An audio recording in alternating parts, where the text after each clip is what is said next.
안녕하세요. 나무숲자람터 센터장 유수영입니다.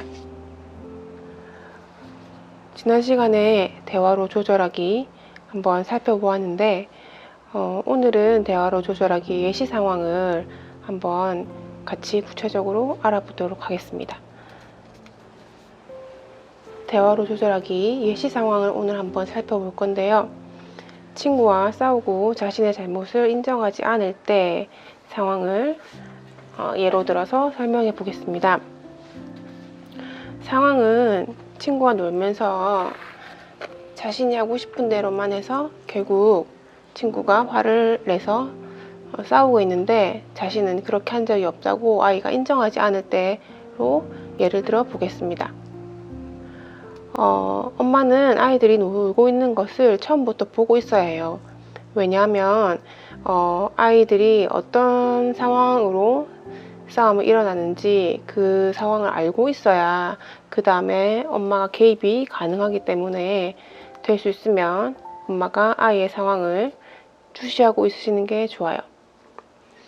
싸움이 일어나서 길어진 상황에 아이의 이름을 민준이라고 하면 민준이한테 다가갑니다.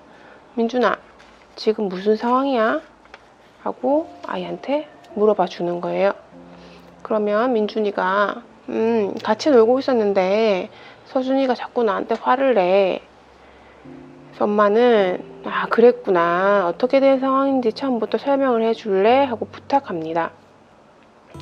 엄마가 먼저 화를 내거나 다그치지 말고 충분히 듣고 반응하셔야 합니다. 민준이가 설명을 해요. 같이 자동차를 가지고 노는데 한 번씩 서로 하기로 했는데 나 혼자만 가지고 노는 게 아닌데 서준이가 자꾸 나 혼자만 가지고 논다고 화내. 그래서 아니라고 했어. 줄 건데.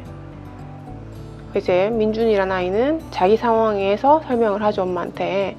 그래서 엄마는 그런 상황이었구나. 그런데 서준이가 왜 너한테 자꾸만 너만 가지고 논다고 화냈을까? 라고 다시 물어봐야 해요. 그러면 아이는 회피할 수도 있죠. 몰라. 나 잘 모르겠어. 엄마는 다시 한번 아이한테 얘기를 합니다. 한번 생각해보자. 서준이가 화내기 전에 민준이의 행동은 어땠을까? 민준이는 대답을 회피하죠. 그러면 엄마는 다시 민준이의 행동은 민준이가 잘 기억할 수 있잖아. 그렇지? 엄마한테 한번 얘기해 줄래? 하고 부탁합니다. 그러면 이제 민준이란 친구가 엄마한테 이야기하기 시작해요. 그게 좀 가지고 놀다가 서준이한테 주려고 했는데 서준이가 화를 내서 하고 다른 친구 탓을 하죠. 그렇게 된다 하더라도 엄마는 비난하지 말고 그랬구나. 엄마한테 이야기해줘서 고마워. 그런데 너의 행동은 어땠어? 하고 아이의 행동에 대해서만 질문해서 반성할 수 있을지 생각해 보도록 합니다. 그러면 이제 민준이는 자기 방어를 하죠. 기다리면 줄 건데 나 주려고 했어. 엄마는 민준아, 네가 가지고 놀 시간이 많이 길진 않았을까? 한번 생각해 볼래? 하고 아이를 비난하지 않고 행동을 볼 수 있도록 다시 한번 질문해 줍니다. 그래도 민준이가 대답을 하지 않으면 좀 더 격려를 해주는 게 필요하겠죠. 엄마는 아이한테 자기의 행동에 잘못된 점을 인정하고 이야기해 보는 것은 엄청 큰 용기가 필요해. 민준아, 민준이가 용기를 좀 내어주면 좋겠네 라고 이야기한 다음에 조금만 기다리면 아이가 용기를 내서 이야기할 수도 있어요. 민준이가 용기를 내서 이야기를 하겠죠. 사실은 내가 더 가지고 놀고 싶어서 서준이가 기다리는데 내가 자꾸만 가지고 놀았어요. 이렇게 사실대로 용기를 가지고 아이가 고백을 하면 엄마는 다시 격려를 해주는 게 좋아요. 민준이가 용기를 내서 이야기했구나. 잘못된 행동 말해줘서 고마워. 자, 그러면 서준이한테 어떻게 해야 될까? 하고 어떻게 해결해야 될지 문제를 올바르게 해결할 수 있도록 다시 상황을 한번 보는 게 좋아요. 자, 그러면 어떻게 해야 될까 물었으니까 아이가 올바른 답을 해주면 좋겠죠. 미안하다고 사과해야 돼요. 엄마는 무엇이 미안할까? 이유를 다시 한번 물어줍니다. 내가 많이 가지고 놀고 양보 빨리 안 한 거야. 자, 그러면 엄마는 격려하거나 지지를 해줘야 돼요. 아, 그래, 잘 생각했어, 민준아. 그러면 서준이한테 가서 말해볼까? 자, 이렇게 이야기를 했는데 아이가 선뜻 용기를 내서 사과하러 갈 수가 없을 수도 있어요. 민준이가 그런데 엄마, 서준이가 화가 나서 내 얘기 안 들어주면 어떡해요? 라고 물어볼 수도 있겠죠. 그래서 엄마는 그럴 수도 있겠다. 민준이가 거절당할까봐 좀 두려운가 보다 라고 아이의 감정을 읽어주고 해결책을 한번 물어봐 주는 게 좋아요. 그러면 어떻게 할까? 아이가 잘 모른다고 얘기할 수 있겠죠. 그래서 질문은 아이가 주관식, 객관식, 단답형으로 할 수 있도록 순서대로 해줍니다. 잘 모르겠다고 얘기를 했기 때문에 그 다음에는 객관식으로 엄마가 같이 가줄 수도 있고 서준이의 기분이 풀어질 때까지 조금 더 기다려 볼 수도 있고 서준이가 더 기분이 잘 풀릴 수 있도록 서준이가 좋아하는 사탕을 같이 주면서 사과할 수도 있고 방법이 많네. 민준이가 한번 골라볼래? 민준이가 엄마 손 잡고 같이 가주면 좋겠어요 라고 이야기하면 엄마는 아, 그래, 그러자. 민준이가 선택을 참 잘했네. 엄마랑 같이 가볼까? 이렇게 아이를 응원해 주는 게 좋아요. 그래서 민준이가 서준이한테 가서 아주 작은 목소리로 서준아, 미안해 이렇게 얘기하죠. 하면 또 상대방 기분이 안 풀렸으니까 사과를 금방 안 받아줄 수도 있어요. 서준이가 민준이한테 야, 너랑 말 안 할 거거든 이렇게 얘기를 하면 민준이는 더 용기가 없어지죠. 그래서 더 작은 목소리로 미안해 이렇게 얘기를 할 수 있어요. 엄마는 민준이에게 조금 더 응원을 해주는 게 좋아요. 민준아, 뭐가 미안한지 아까 연습한 대로 좀 더 큰 목소리로 말해보자. 민준이가 용기를 내서 서준아, 내가 혼자만 많이 가지고 놀아서 미안해. 화 풀어. 이제 안 그럴게. 라고 이야기하면 이제 서준이가 조금 화가 풀린 듯이 알겠어. 이렇게 얘기하겠죠. 그러면 엄마는 서준이한테도 서준이도 많이 화가 났겠다. 민준이한테 하고 싶은 말 없어? 라고 상대방 친구한테도 한번 물어봐 주는 게 좋아요. 서준이가 잘 모르겠어요 라고 얘기하면 엄마가 상대방 친구한테 다시 그렇게 하면 더 화가 날 것 같으니까 조심해줘 라고 한번 민준이한테 부탁해보면 어때? 라고 물어봐 줍니다. 그러면 상대방 친구인 서준이도 민준이한테 다시 한번 이야기를 하겠죠. 다시 그러면 화가 엄청 날 것 같으니까 너 하지마.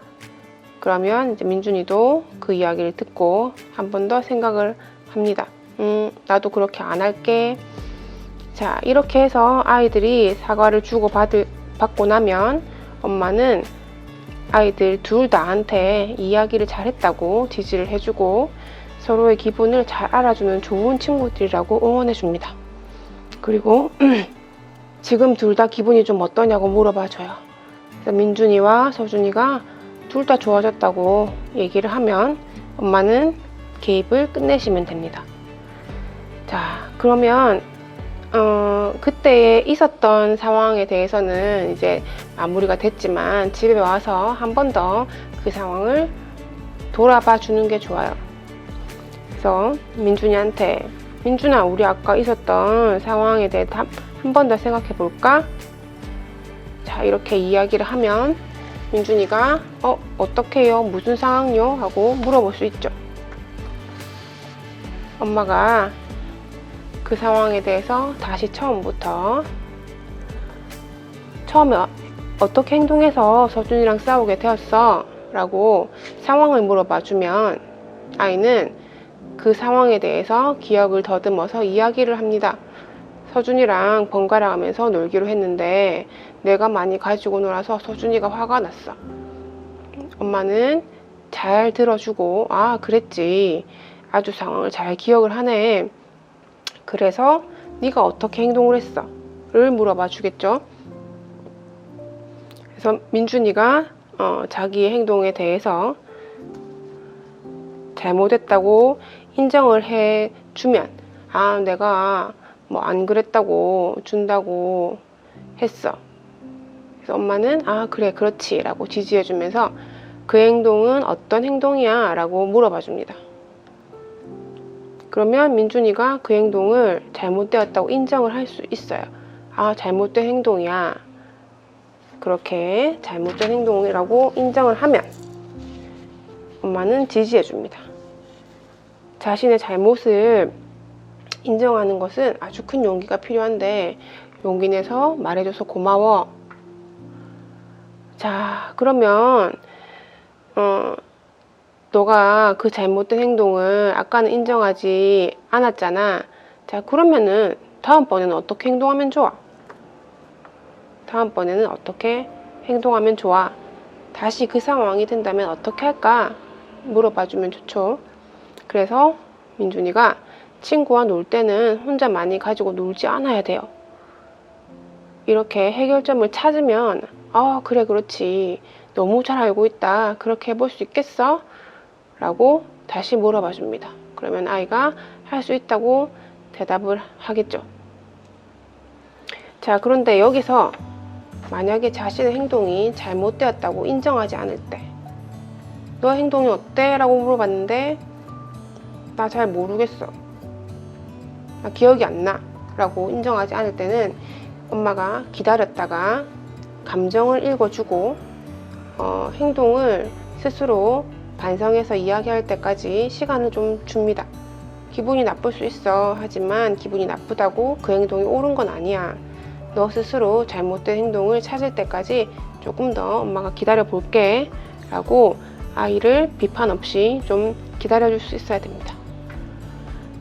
자, 그래서 다시 그 상황이 된다면 우리 어떻게 할까? 이렇게 물어봤을 때 잘 해볼 수 있다 라고 아이는 얘기했지만 혹시 또 혼자 많이 가지고 놀고 싶으면 어떻게 할까? 또 그런 상황이 되면 어떻게 할까? 그런 마음이 들 수 있지 않을까? 라고 이제 아이한테 물어봐줘요. 그러면 아이는 고민을 합니다. 어떻게 하지? 어떻게 해요? 그러면 우리가 질문 주관식 했을 때 아이가 모르면 객관식으로 그럴 때는 친구한테 좀 더 가지고 놀아도 되는지 물어보든지, 그래도 친구가 안 된다고 하면 꼭 한번 참고 줘야 하는 거야. 어떻게 하면 좋을까? 민준이는 뭘 선택할래? 하면 친구한테 더 가지고 놀아도 되는지 물어볼 거예요. 그렇지. 잘 기억하네. 또 친구가 안 된다고 하면 어떻게 할까? 그러면 이제 두 번째 대답을 할 수도 있겠죠. 꼭 참고 줘야 돼요. 맞아. 그렇게 해보자. 엄마는 지지해주고 응원해줍니다. 너 잘할 수 있어. 혹시 안 되더라도 솔직하게 엄마한테 그렇게 못했다고 말을 해주면 좋겠어. 라고 다시 한번 다짐을 합니다. 선택한 것을 지킬 수 있도록 격려와 지지를 해줍니다. 결국 대화로 조절하기는 아이가 스스로 상황에 맞는 올바른 행동이나 말을 생각할 수 있도록 만드는 연습이기 때문에 조금 상황이 길어지더라도 아이가 생각할 수 있도록 질문을 하고 기다리고 올바른 답을 찾아갈 수 있는 과정을 만들어주는 연습입니다. 그래서 이 고비를 잘 넘기게 되면 아이는 엄마의 개입 없이도 스스로 판단하고 사고하고 생각할 수 있는 힘을 가질 수 있게 돼요. 그래서 꾸준하게 아이와 이 연습을 어릴 때부터 계속 해보시면 좋겠습니다. 자, 오늘은 대화로 조절하기 예시 상황을 한번 들어보았는데요. 우리 아이와 관계되는 상황을 하나 생각하셔서 이렇게 대화로 한번 풀어보시면 좋겠습니다. 궁금하신 점은 댓글로 적어주시면 감사하겠습니다. 저는 다음 시간에 또 오겠습니다. 감사합니다.